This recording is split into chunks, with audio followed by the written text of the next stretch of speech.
If you would have told me 2 years ago that I was going to open up a restaurant in New York, I would have called you absolutely insane.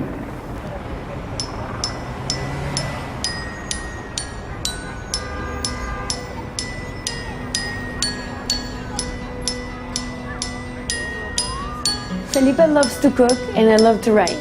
This project all started with the idea that for an entire year, we would invite people over to the house every Thursday. Felipe will cook and I will write about it on my blog.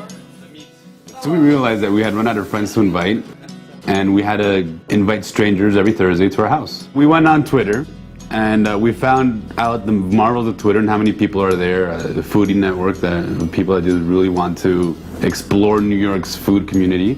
People just started talking to us and reading our blog, and we started inviting them. Hearing about like a pop-up dinner party was kind of, at first I thought it was kind of strange, but I was really intrigued because it was completely new and different, and then I ended up reaching out to them, and both of them were just so nice and warm and kind of quelled any like fears I had about what going to somebody's apartment and just like having dinner with strangers. It was very, very easy. There's no price, there's nothing. They basically cooked, and traditionally the guests brought wine. That was it. What is my head? What were they gonna prepare, let's say? What was their innovation in the food they prepared? It's more than just the food, it was about the atmosphere that they created.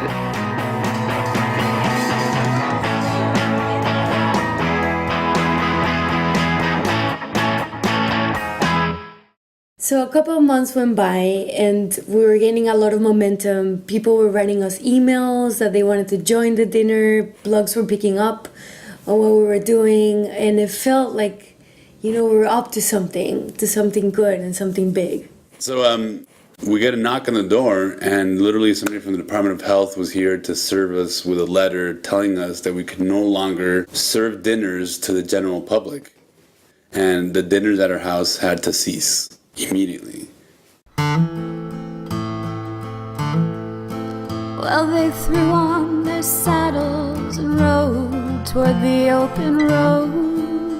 And we were in absolute shock. We had no idea what to do from now, and I mean, this was where we started. This is what we wanted to continue doing. So we decided that if they weren't gonna let us do dinners at our house, we would just do it somewhere else, and that's exactly what we did. So 1 week later, I decided to leave advertising for good and make food my full-time job. And what we did was we rented a commercial kitchen and did these parties for 50 to 60 people.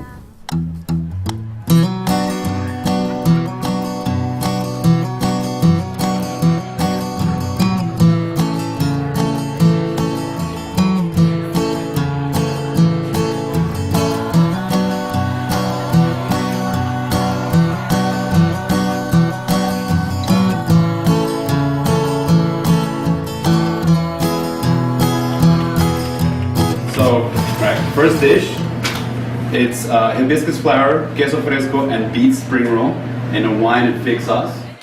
The truth is that the flavors that I grew up with my entire life were flavors that came from very many different countries. I've lived through Brazil, I lived in Mexico, I was born in Spain, lived in the United States all over. For me, it's not about being region specific as far as food is concerned. It's being able to bring all these flavors from all these different countries together. What I've always found is the best in food is to use the freshest ingredients that you have available to you. If it's going down to the farmer's market and understanding from the farmers what is literally coming straight out of their harvest into the market, you really get a sense of what flavors you can begin to bring out. She wrote about what they call in Latin culture the sobremesa.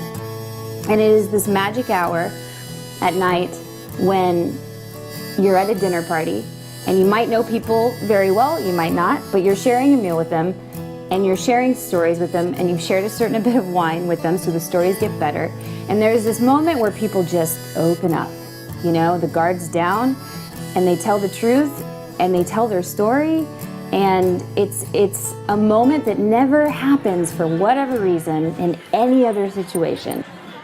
I loved it. It was amazing. It was incredible. Amazing. Delicious. I really enjoyed the scallops. And I brought her here the second date. when we met in August. No, first date. The second time.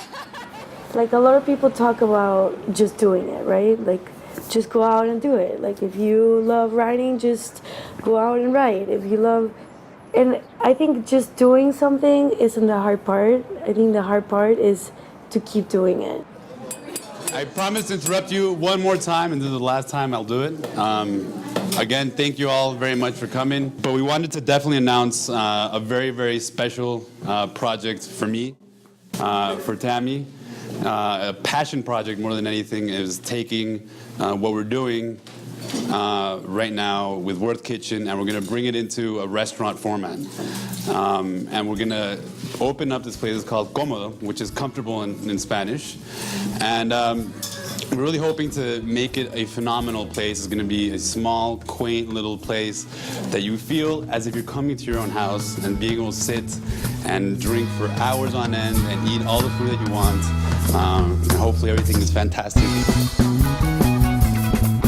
To open up a restaurant, you need front of house general manager, you need back of the house chef, executive chef, you need a pastry chef, you need all your waiters, you need a host, you need an architect, you need a designer, you need, what else do you need? These keys were difficult to come upon, as long as I say. This is Comodo 3 weeks before opening, and I have my friend here, Neil, helping us out and making it happen.